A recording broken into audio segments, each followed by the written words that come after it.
Yeah. All right. You ready? Ready to step up to the line? Let's do it. Okay. Well, I'm sitting here with Rob White of OccuMED1. Is that correct? Did I say that right? Yeah. Okay. Not OccuMed. OccuMed. That's right. 1. So we're here to talk about what it is that you do. Yeah. You've traveled up here to our neck of the woods to sit down and have this conversation with. So first, let me just say thank you. Yeah, man. Thank you. I really appreciate it. You've stepped up to the line in a way that up until this point, not many others have. And so that really means a lot to me. And it also, I think for those of you listening, that should tell you that Rob wants to impact and bring value to people.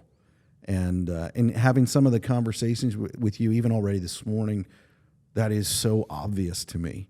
Thanks, man. I think that time is a resource that is the most valuable. Mm-hmm. And you have given of your time for us, and it's pretty obvious to me that you think it's valuable too. So that makes it even more valuable in how you've given that to us here this morning. Yeah, I mean, I really love what you guys do. I follow you guys on LinkedIn, and I loved your podcast with LinkedIn, and not on LinkedIn, that was with Strack and some of the other stuff that you do, and just I think you guys do really quality work, and I think it's meaningful getting messages out that are important for the industry to hear. Yeah, well, I mean, that really is why we do what we do specifically with the line. We were talking a little bit earlier. The line's kind of like a MasterCard commercial. It makes $0, but it's priceless. But it is about getting the message out there. Yeah. So, well, we're here today to talk about what you're doing. Sure. And so tell us a little bit about, how we're going to talk about OccuMED1 in a little bit, but Rob, tell us, and for those who are listening, a little bit about who you are. Sure. And why you're sitting in this chair here today. How you got here? Yeah, originally from Indiana. Went in the military 4 days after I graduated high school. Wow. Eventually spent 23 years in the military. Did 15 years in the Air Force and 8 years in the Army. 4 conflict deployments. My first deployment was Somalia, right before Black Hawk Down. Wow. So I'm kind of telling my age there. Yeah, you are, because I remember where I was when that happened. Yeah. Probably, eating Cheerios at your breakfast table. And then my last helped run a trauma center in Taji, Iraq in 11-12. Wow. And so retired in 2015. I'm a doctorate level PA, so I have a clinical doctorate as a physician assistant. My background is emergency medicine, trauma, and now occupational medicine for the last 10 years. Okay. And so I kind of got here by my primary gig was in the ER during my last deployment.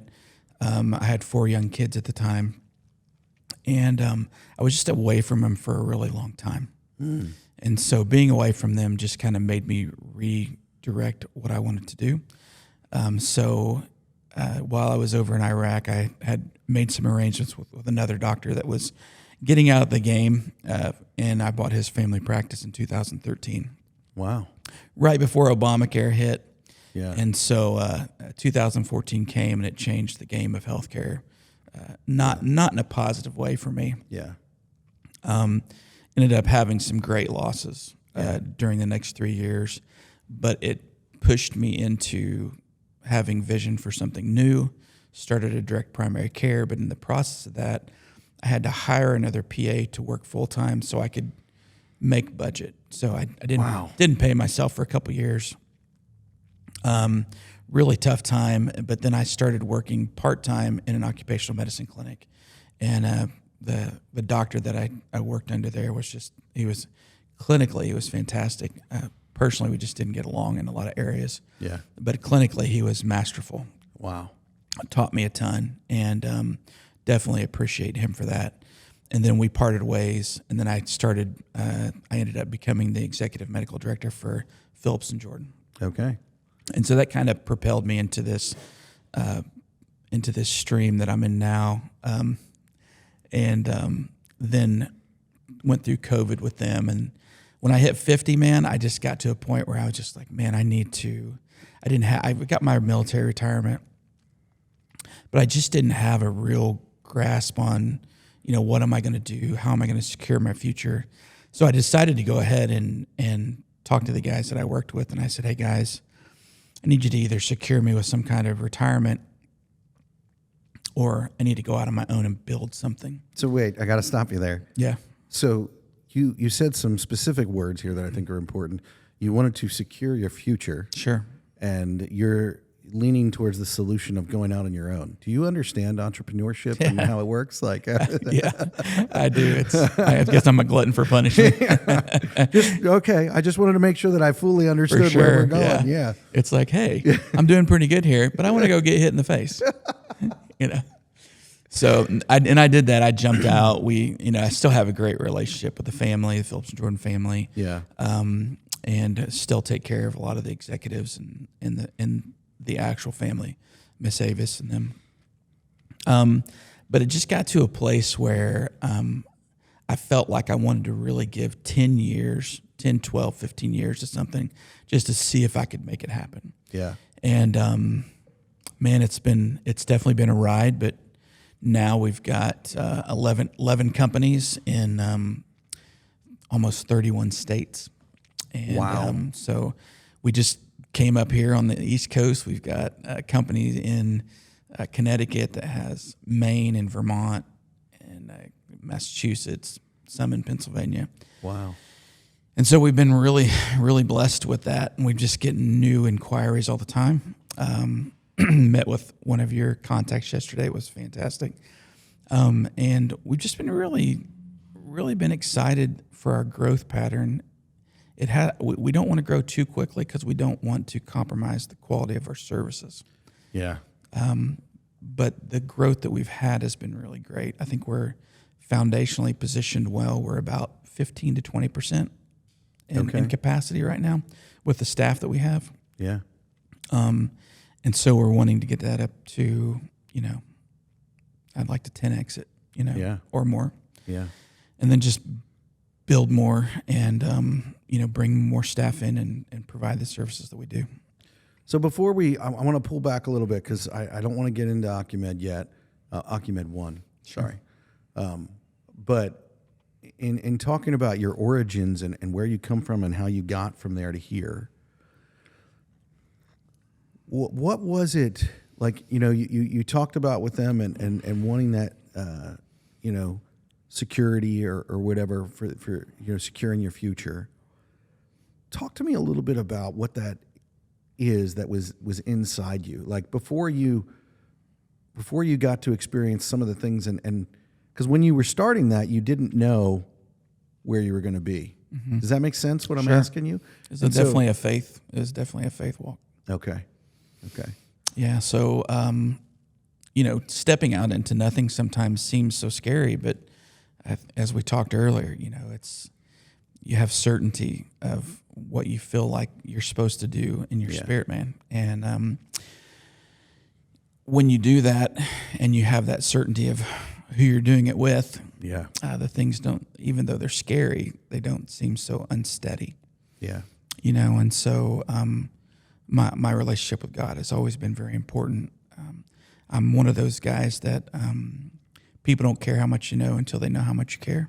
Yeah. So it's not about words, but it's more about actions. And I think that's how we run our company is we align ourselves with people first companies that really care and really do those extra things for their employees. And, in that, I feel like we've really shown that we have a quality product, but in that also we foundationally have, heart of love and compassion and care, that we can give. And so to answer the question, it was really just, it was trivial at times, trying to figure out what path to go down. Right. And to try to articulate all we do, as you know, is very difficult because there's, it's something that's new and something that takes a little bit of time to understand. You're trying to teach something new and show a reason why people would need something like this in the service that we provide. So when you talk about that, I'm just wanting to kind of pull this out of you here a little bit. So as people listen to this, and some of the people, I recently did a podcast with a gentleman, and he talked about, how valuable it is to young people to get into the industry. And for me, the industry is the trades. Sure. So, and a trade, in case you're wondering, by the definition that I'm understanding it by, is a trade is actually pretty broad, something that takes skill to learn, that you have to learn and do it with your hands, And so with that, when I had this conversation before, and one of the common themes that I see is, does it matter where you are in life? And if you could speak to those people, whether you're 18 or you're 42, what you're talking about is you're stepping out not knowing. Mm-hmm. And I think there's a misconception that everyone thinks that you had a master plan. Sure, yeah. And what would you say to those people who are trying to figure out life, and maybe they're 18, maybe they're 43, and they're trying to figure out life and trying to figure out what the next steps are? What would you say to them? Yeah. I think the most important thing is that when I look back over my life, I look at I've got like this CV resume that's like 9,000 pages long because I've tried so many things, you know what I mean? Yeah. And I think the important thing about that is that if you don't know what to do, just do something and try it. And then I think one of the greatest teachers are things that you don't really want to do. So when you start to do things and you're not wanting, like this isn't the thing for me. Like I had my son once, part of teaching him some discipline and character was to work with one of my buddies that had a landscaping company. Well, that will teach character for sure. He quickly learned landscaping was not for him, right? So, whenever I first started out, all I wanted to do was be a police officer. Had no grid for medicine. Yeah. I was a CD, I was probably 314 out of 360. I don't know what that answer, but it was probably pretty bad.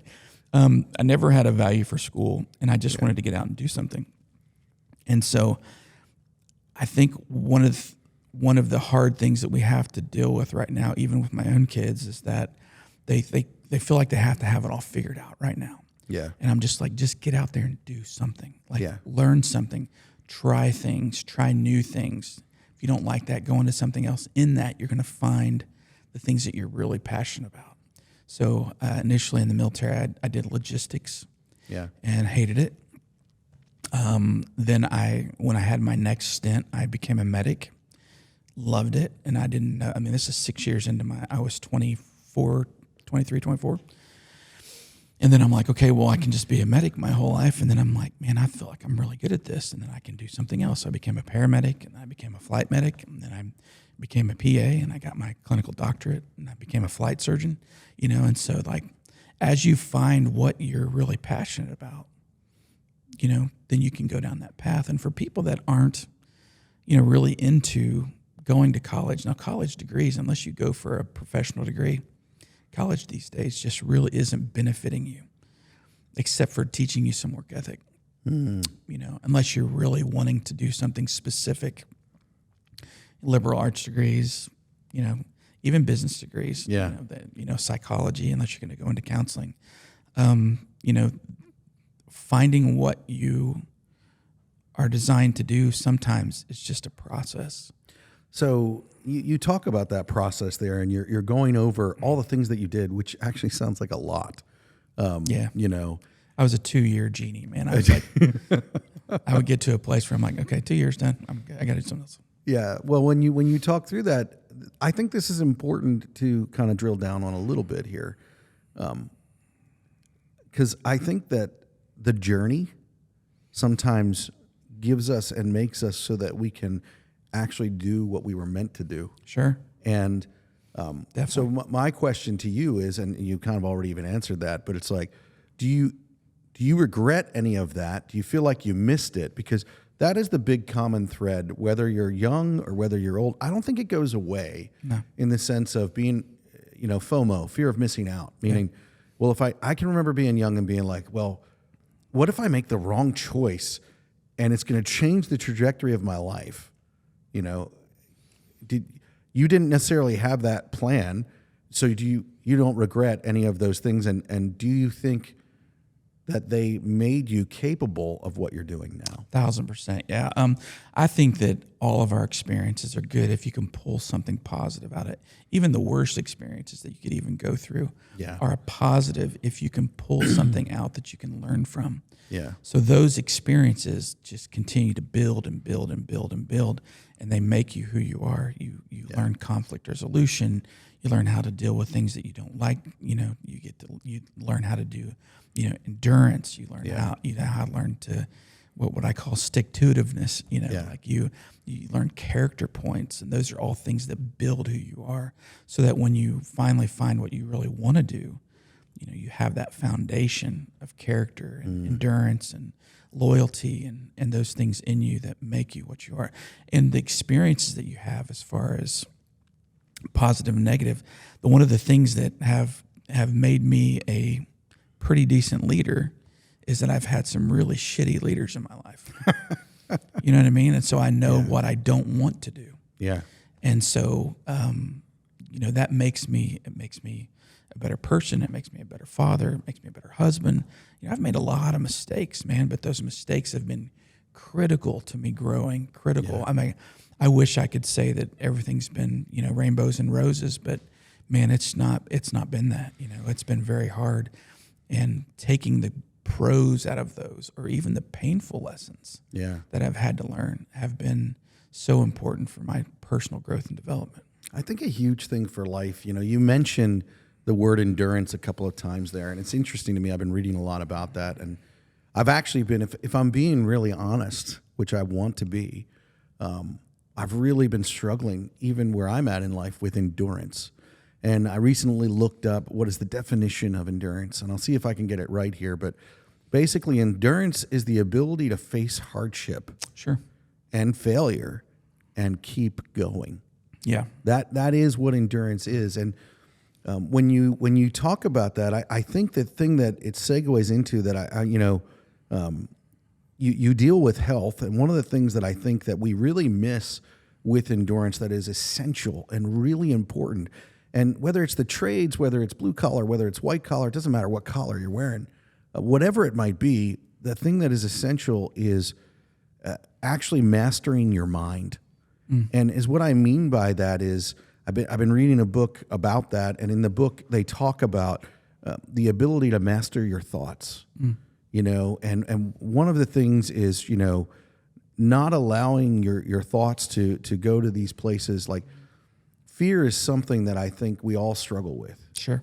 And it's like, fear doesn't take you to good places. Fear takes you to what is the worst catastrophic scenario that can happen. Sure.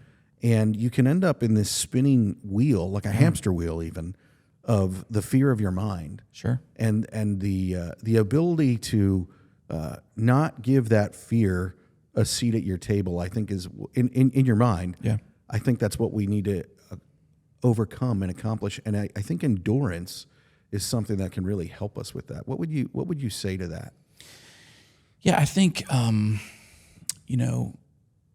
the personal will to endure is so important to learn. You know what I mean? I think in the generations that are coming up, they just don't have a lot of resilience. Yeah.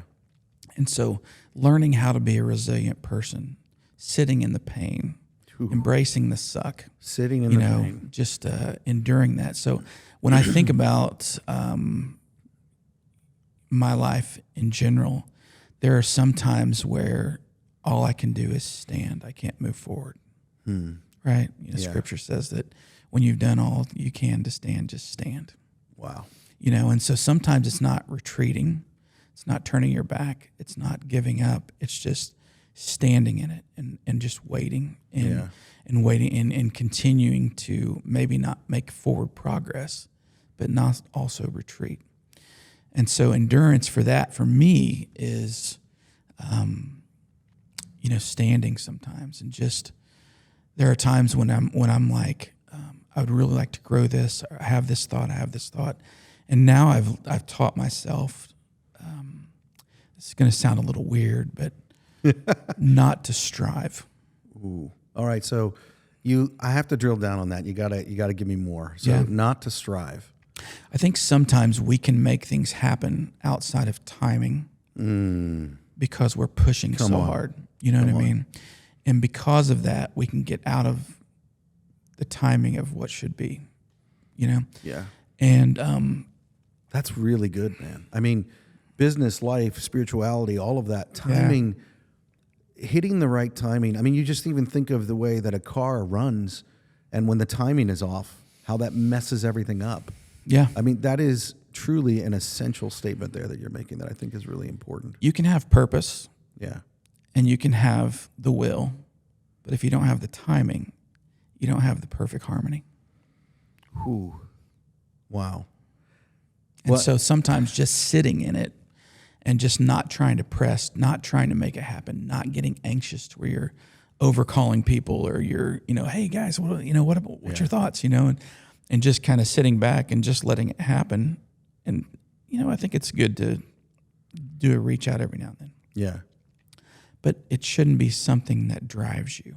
It should be something that you have to surrender to. Yeah. That's really good. I mean, that right there is you could write a book on that for sales where if you're not at that place where you're not striving for it in sales, people can feel that, they can sense that. Yeah. Like if you have that desperation, well, they're not interested. Yeah, and it changes who you are on the inside. Oh, man, that's good. It changes the entire atmosphere of your inside, and it makes you, unhappy. Yeah. It makes you irritable, makes you agitated, and then your atmosphere affects other people. Man, I cannot believe how deep we've gone right out of the gate here. Like, and you have a voice for radio. That was not an insult. I just mean I definitely have a voice for radio. Not sure it's a good idea to put this on video.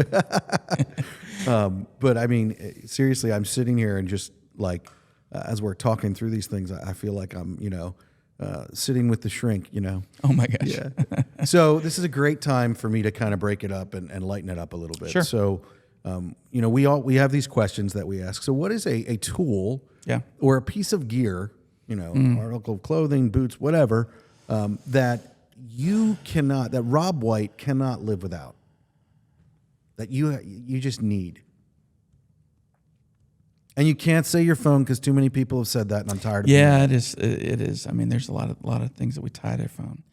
I don't know if I don't use a lot of tools. Okay.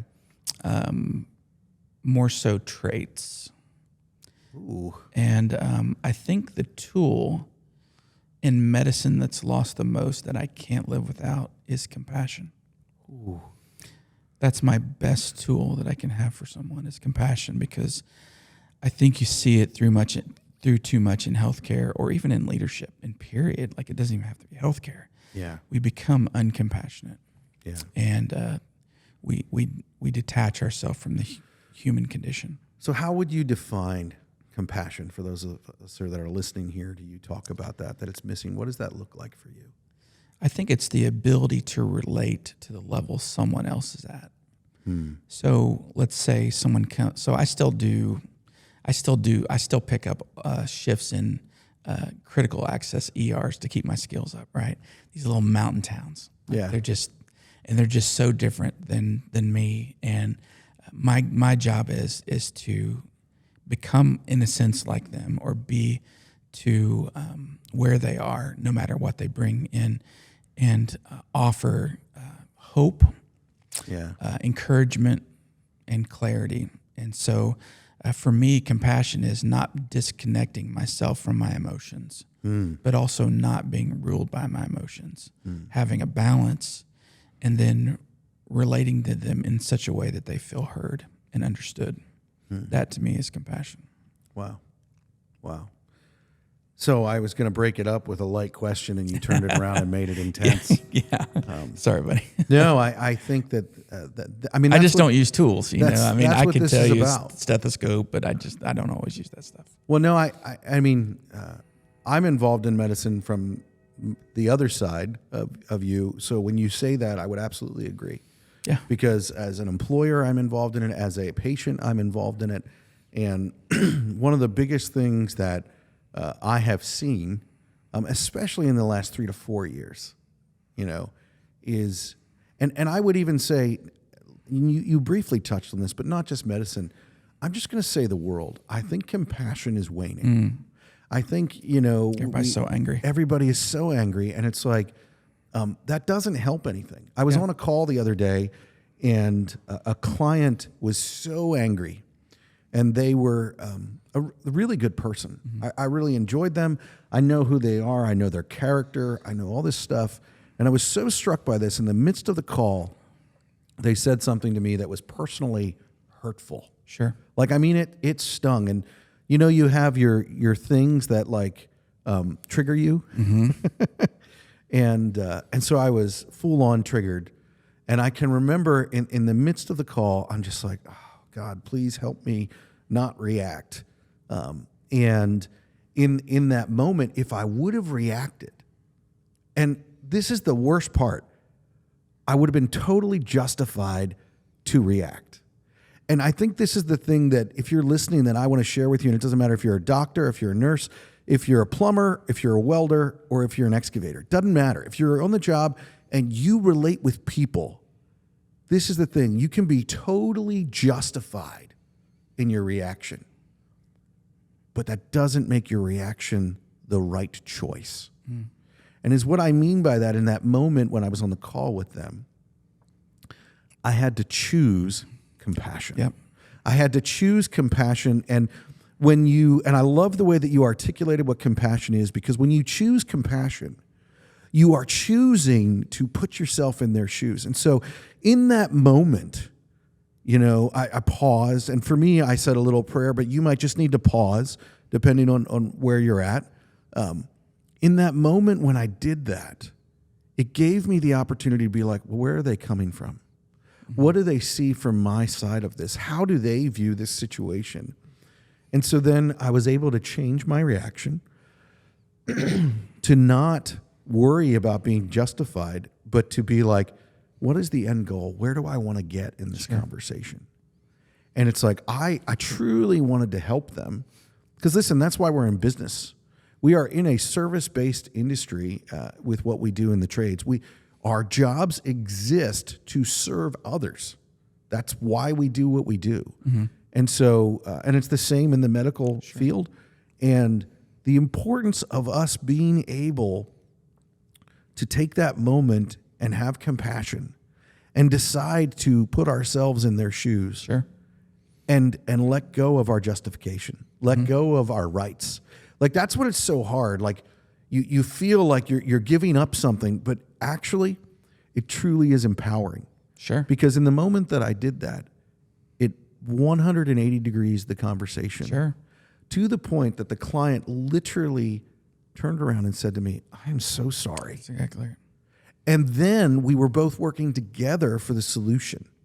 Yep. And that... There was something built also, because there was a little bit of trust that was given back to you. Exactly. And I think that there is this lack of compassion, like you say, in the world, the workforce, whatever.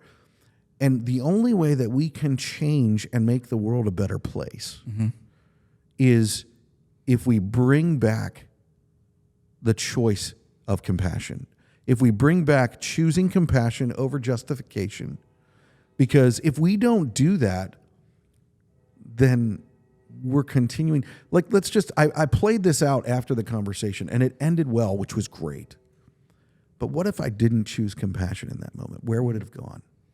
I'm telling you, I know where it would have gone. It would have gone to the courtroom. It would have gone to war. It would have gone to, and it wouldn't have been good. And that's for what you either see in the one of world us. today. You It see that is. tremendously. It's overwhelming throughout in every area of our life. Well, and this is my wife does this to me all the time, where she calls me out on things. If you're getting married or you're newly married, I'll give you this advice. Pick a wife that's going to tell you the truth, even when you don't want to hear it. And actually, you'll find most of your fights are about hearing the truth when you don't want to hear it. But she calls me out on, I'll complain about something or I'll have an issue with something. And she always will be like, well, what are you going to do about it? I'm like, what do you mean, what am I going to do about it? It's not my problem. I didn't do blah, blah, blah, blah, And she's like, well, it starts with you. Sure. So what are you going to do to change it? And so it's like compassion is missing. And this is the key that I think is really important. People seem to think that they can't make a difference. And I'm a firm believer that one person can make a difference. Sure. I'm a firm believer that one person can actually change a tide. Mm-hmm. And it starts with you. Sure. It starts with you, and it starts with me. And we have to choose compassion in the work that we do. That's great. You know, and Love I really appreciate you sharing that and drilling down on it. So let's talk about OccuMED1. Sure. Like, I want to hear about, we've talked a little bit. You met with some of our partners here at Blackline. Yeah. And I would just really like those who are listening, if you can kind of give us the, I'm going to say the 411, but most people listening probably have no idea what that is because you had to dial that on a phone. But give us the information so that we can understand what OccuMED1 is and why is it so important. Yeah. So OccuMED1 is something where we developed these programs based on 10, 12 years of history. And we've kind of fine-tuned them in such a way that, our goal is primarily flat out protect those that build. Mm-hmm. It could be protecting the company, protecting the builder, protecting the prime, protecting safety, But what we do is we offer a set of services that, allow companies, small and big, to have medical direction teams, medical directors on their teams at a fraction of the cost that it would have them to have someone on staff. So for those that are listening that might not understand, we deal with companies from 5 to 50 to 500 and beyond. Yeah. Medical director is something that is definitely in larger companies. So Most some definitely. people might not understand. So give us a little bit of a clarification on what is a medical director. So a medical director is someone who advises the company on medical issues in regards to work.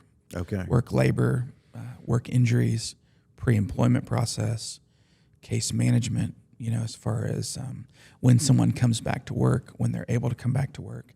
And what we've found is that we have companies that have thousands of employees, and we have companies that have 50, 100, 250, 500. And so what we see is that,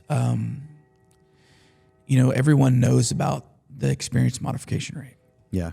The mod rate, it's critical. And what we do is we work heavily in the construction infrastructure realm. Yeah. So we've got heavy civil construction, electrical groups, we've got elevator, high-risk trees, foundations, reservoirs. We've got people who do highways, and so we've got stone. We've got all kinds of different companies that come to us. But the big part that we really work it with is helping to navigate the medical process for the executives of the company, especially the HR people and the safety realm. So you have a lot of people that are out there that are working with work injuries. They're working with clinics. They're working with doctors. They just don't speak the same language. And so to have a medical team on the staff can cost anywhere from $500,000 to $1 million a year. And what we do is we cut that down to just a minute fraction of what it is to have the same services, the same representations, to have a contracted staff member that is the medical director for your company. For instance, when I have a company that has 50 to 250 employees, when they have an injury, they just don't have the man hours to absorb that injury. Yeah. So 1 or 2 injuries can put a mod rate in the ones or higher. Well, and anybody that understands the mod rate as a business owner, that's not good for business. No, it's not, and it can cause people to not trust you as being a safe company. So when you're bidding on jobs, it can kick you off bidders list, or it can even get you to a place where you're not even considered. Yeah. Because they don't consider you to be a safe worker or a company. Right. And so by having a medical director on the team, one, that shows that you're really doing the most for your company to have someone that directs your employees from a medical direction standpoint, and it that you really care for your employees to make sure that they have the most necessary care possible. Yeah. And so when you do that, it changes everything. So things that would normally go to a clinic, bee stings, if you have a particular injury, a laceration that needs string, sutures, a fracture, any kind of a positive finding that needs medical intervention, it's automatically recordable. Right? It's really the things that you can't control, or you can control but you don't. So the bee stings, the tick bites, the rashes, the ankle sprains, the low backs that happen so frequently in the construction infrastructure lane. And what happens is that those things, because we don't know how to manage them, or we can't provide something for them from a first aid standpoint, they end up going to a clinic, whether it's an urgent care, occupational clinic, or an ER, and then they end up getting restrictions, which might not be necessary, and even possibly lost time, which can be devastating to a small company or a big company. So I've got some companies that have 2 million man hours, 3 million man hours. Wow. And they can have 10 or 12 recordables. I've got some companies that have 50, 100, 250 that have one injury, and they're devastated because they don't have the man hours to absorb the injury that's coming up. So appropriate management of those injuries, being able to articulate what's appropriate to medical staff that they're seeing, as well to collaborate with medical providers that are locally, but also to try to articulate to the executive staff in a way that is palatable to them, is real critical. And so that's really what we do. Like, we have multiple services that we offer, from pre-employment to injury management. We have a 24/7 call center, where it's not a nurse line. It's manned by PAs and medical doctors. So it's not a decision tree that says low back pain. Okay, is it radiated down your leg? Yes or no? Does it go there? Yes or no? The problem is those nurse lines, the decision trees, they don't have the ability to really do any kind of diagnosing. Yeah. They have specific protocols that say yes or no, yes or no, yes or no, clinic. And then after that, after they go to the clinic, there's no follow-up with the clinic to make sure that the patient's getting the most necessary care. And so as licensed occupational providers, we do FaceTime, we do pictures, we do range of motion videos. We'll teletriage about anything and make a determination for you, a recommendation to whether they need to go to a clinic, or if we can try to do first aid recommendations based on what they have. And because of that, we have a value that stays kind of unbiased. Our goal is not to just fend for the company.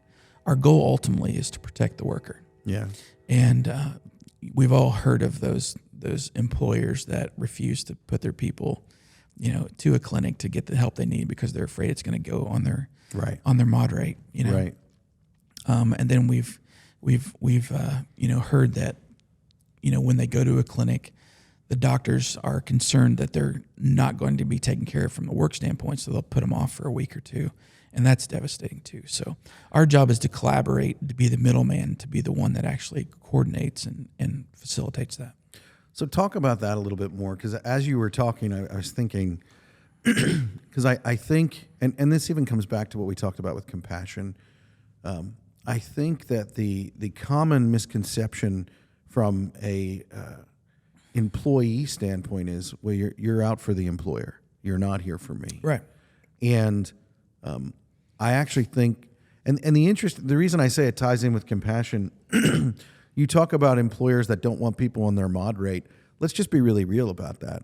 Their reason for not wanting you on their mod rate is not because they don't want you to get the care. But if we're going to have compassion for the employer, it's because they don't want to be on a list where they can't get the work, because that's how they pay your salary. That's right. And so in the same way, for the employer, and the employee relationship, it's like the employee isn't always trying to just get off of work and sit on their butt and collect unemployment or whatever, whatever it is that comes along with it.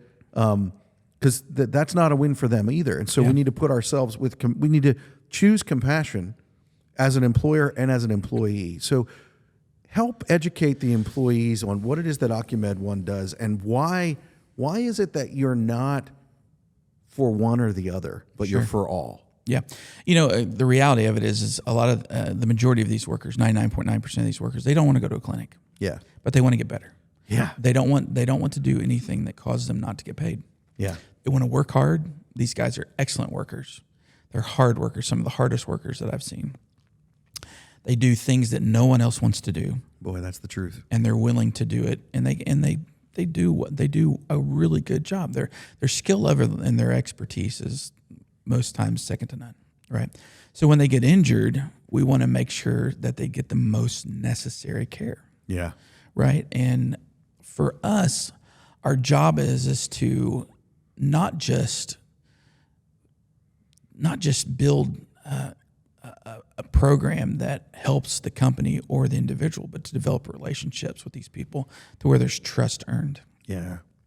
And we've really been able to do well with earning the trust of companies, and it takes time. It takes 6 months to a year for us to really get the ear of the employees to where they really see, hey, these guys aren't out to get us. Yeah. They're not just, the company's not just hiring these guys to just kind of, protect themselves, but they really care about us. So, we call these guys at home. We make sure that, we call them every day and make sure that they're not progressing any worse. We make sure that they are getting the over-the-counter medicines or anything that we need or they would need in order to get better, And so our goal is to really build the relationship with the patient, to make sure we hear what they're having to say. And you have to understand that when someone calls the Medline and they want to go to a clinic, the patient always has 100% right to go to a clinic. Yeah. Anytime they say clinic, everything stops, they go to the clinic. And so teaching the employees that this is a people-centered program for the employees allows them to see that there's a higher level of care given by the company. Yeah. And we're a tool. We are a tool that the company can use to increase that care and compassion. It's interesting you're tying it. We're going to be doing another podcast together here about something else that I think ties into care for people. Sure. And I think that is really important. It's about care. Yeah. And selfishly as an employer, good care is good care for the entire organization. Sure. If your employees are getting better, faster, quicker, and being cared for, then that's going to help you be effective. Like things are going to happen. Like in the trades and in the businesses that we're in, I recently was sitting in Arizona at a mine, and it's like people are working. You are using your body to work. And I'm sorry, we live on a planet where there is no other way. So that is a reality. You can't get out of that. So things are going to happen. You're going to get cut. You're going to get hurt. But the key is that we have a plan in place and how to deal with it. You talk about you were in the military, and it's like soldiers don't go to war not expecting things to happen. Right. But you have a plan in how to deal with it. And for the most part. And when you don't have a plan, you're showing up and you're there to endure, to figure it out. Yeah, adapt. Yeah. And so that is what I'm hearing you talk about. It's like as companies, whether we're an employer or we're an employee, we need to set up, this is what we're going to do, this is how we're going to attack it. And how do we adapt? How do we pivot? How do we go after this? Because if you don't have something like that with your team, well, then what are you going to do when it happens? Yeah. How are you going to handle it? Yeah. Great. So, yeah, I'm very excited about what you're doing because I think one of the reasons that it's hard to explain is you're first. Sure. You know what I mean? It's like you're literally pioneering something, and that means that And this is why it's so cool to me. I love having real, authentic, and honest conversations with people, because your entire conversation so far has explained why you're doing what you're doing. And it goes to the foundation of your heart in it Yeah. being true. Like you're figuring things out, you're building, you're learning from that, and you're enduring to do these things. And just like an employer or an organization, it is not wrong that you also make money while you do it. I think Sure. that's something that's Yeah. really important. You know, I believe that employees and employers both can be noble. Sure. And is what I mean by that is, and noble doesn't mean that you don't necessarily want something out of it, or you're not doing it for a reason. We're all here to provide for our loved ones and to live a life, and we need to do that stuff. But we need to focus on, well, how do we move forward together, and what sacrifices do we need to make for that to be successful? Yeah. And I think that's pretty important. Yeah. One of my dear friends, Patrick McMullen, he's the president of Phillips and Jordan. He'd always say, I want great, not cheap. And so they're willing to do whatever it takes to provide for that greatness or that good product, or that, he wants people to be happy. They want people to be, paid well, so that they do good work, that they represent the company well. And so, and it's the same thing with Strack Wright Brothers, all these companies that I work with. I know Strack. I love those Kanawha guys. Stone, like these companies that I work with are just like, they really excel in some of their programs, some of their serve, the serve to their employees. They just do the most, with these programs. And it really does. It makes a ton of difference, because the services that they provide, the people that they work with, they really take care of them, pay them on time. It's like, it's one of those things where, as you take care of people, people will take care of you. And if you do well with them and they do well with you, then it's going to be a beautiful dance. Yeah. Yeah, I agree. So we've come to that point where I want to ask you not a softball question, and I'm more than a little nervous about asking you this question, because I asked you a softball and we went deeper than I thought, and this one is a difficult one. I shared with you earlier my reasoning of wanting to talk about our mistakes. Yeah. One, if you can't talk about your mistake, then chances are you haven't dealt with it and you haven't grown from it. But when we can talk about our mistakes, and when we talk about them for other people to hear them, we're able to provide a foundation for someone else to actually go farther than we did, to have a stepping stone or something to grab a hold of to pull themselves up. And so the question that I want to ask you, what is a mistake that Rob White has made in his career, in his life, that you would want to share with people, that is something that they can take, that they can learn from, and hopefully avoid it, hopefully learn from it, hopefully not have to go through what you had to go through, so that they can go through their own things? Yeah. I've got one thing that gnaws at me, really tough. It was when I was deployed, and I was working with this. So I was a little lieutenant getting ready to put on captain, and what did I know? So like I'd been in medicine, as a flight medic and a paramedic and everything, and this was my first really big deployment. And I remember there was a senior doctor that was working with me at the time. He was only there for a couple weeks, and he was a professor at a large emergency residency program at a level 1 trauma center. And I had a guy come in. It was a guy from Kenya, and he had fallen out of a guard shack. I don't know if it was intentional or not, but we were told that it was intentional. So he's on the perimeter of our place. And we had a really hard time getting IV access on him. And the guy was starting to crash. And I'm doing my assessment on him.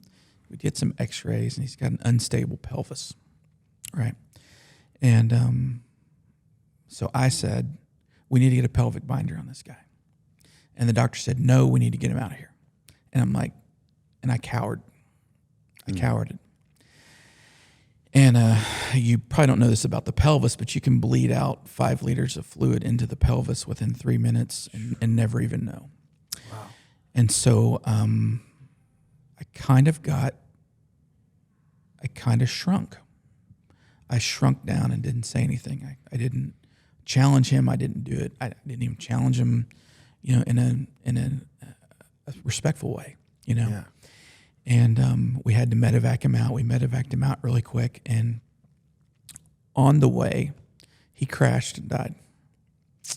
And it really stuck with me, like even now, all these years later, to where, and this is I think the reason why this corresponds right now is because the main thing that rules everything in a work site is the OSHA General Duty Clause.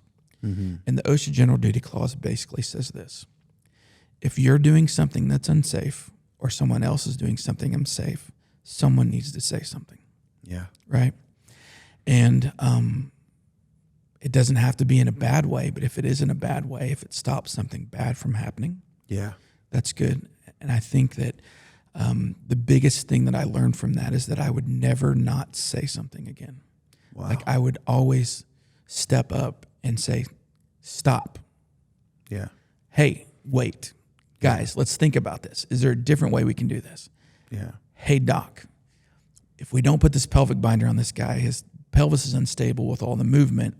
It could cut one of his major arteries and he can bleed out. And for me, that's one of my biggest regrets, that it will never keep me from saying something if I feel something's not right. And even if I'm wrong, at least we have the ability to stop it. And we have this in medicine when we're doing procedures, that anyone can step up and say, stop. Yeah. Let's rethink this. Yeah. And so in the workplace, out in the field, I think it's the same thing. If someone's trying to cut corners, or if someone's not doing things ethically, or they're doing things that they're not supposed to do, someone needs to step in and say something. Yeah. Wow. Okay. So It's a tough one. It is a tough one, but it's really, really good. Good. And I think that the part that you're saying is everyone has the right to speak up. 100%. And that shouldn't just be a medical thing, because, even in the trades, it's like we are doing jobs that are dangerous. Sure. Mike Rowe says, High risk. Yeah. Mike Rowe says safety third. He said, hey, first, you have a job to do.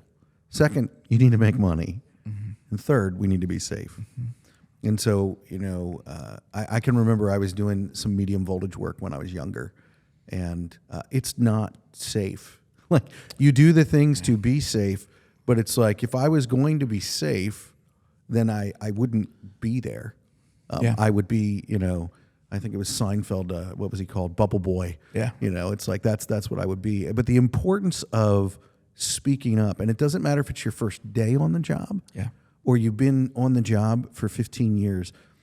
What Rob is sharing with us is something that you don't want gnawing at you. Yeah. And that is sometimes, and don't always think that the other person doesn't care or they don't want to do it right. They just might not be thinking about it. And you're speaking up and saying, stop, let's just look at this, let's talk about this, sometimes can just break the chain of thought. Even the conversation that I shared earlier that I had to stop before I reacted to what was going on. Do you know what I mean? When I was in the conversation. And so I just would encourage you, if you're listening and you are a boss, you're a foreman, you're an apprentice, you're a laborer, it doesn't matter. You all have the right to say stop. Yeah. And sometimes someone might be caught up in trying to do something that they shouldn't do. Every time I've gotten hurt on the job site, every single time, it's because I was hurrying. Sure. Or I was doing something, and that's the time where other people need to be like, hey, I'll never forget, I'll just tell this quick story. Yeah. I was an apprentice, and the company that I worked for, we did confined space work. Mm. And so it was really sexy. We basically worked with human feces that gets pumped out of cities. Yes. Yeah, it was awesome. So we would go into these things called wet wells. Use your imagination. And so we would go into these things, and there were electrical controls to work the pumps and to pump things out. And the problem is when you go into those things, there's gases and things like that you can basically pass out and die, and you won't even know. So when we go into those spaces, we're supposed to have, there's the rig, and you're strapped in so someone can crank you out if you would pass out. And so it was the end of the day, and we're cleaning up at the end of the day. It was a long day. It was cold. We had broken down the rig that I should be strapped to go into the wet well. Mm-hmm. And the wet well was probably 15 or 30 feet deep. And maybe it was only 25 feet, but it was a long time ago. And I'll never forget, we're ready to leave. The van's running. And I look down through the hatch, and I can see I have a pair of channel locks laying down there on the floor. And I'm like, oh, it would have taken me a half an hour to set up the rig, to put my harness back on, and to do everything. And I wanted to go home. Sure. And so I'm there, and I was, someone should have said stop to me, but they didn't. And so it was me and another guy, and we're there, and I just swung my leg over the hatch, and I'm going down the ladder, and I was fine. But as I'm coming back up the ladder, I slipped. Oh. And I was probably about 5 or 6 feet off the deck. There's a deck in the bottom of this wet well, and it's like steel slats that, we'll call it liquid flow, can bubble up through. Yeah. And about a foot or two below that was 10 or 12 feet of liquid flow. And an important thing for you to know about shit is you can't swim in it. And so I slip on the ladder. Oh, no. And I fall. And right where I was, the grate where I fell, was I hit it from about 6 feet up. And a hole broke right through it because it was oxidized, and it had corrosion and all of that stuff over the years. Broke right through it. I went right through it, and I caught my elbows on either side. Oh, my gosh. I'm not strapped in.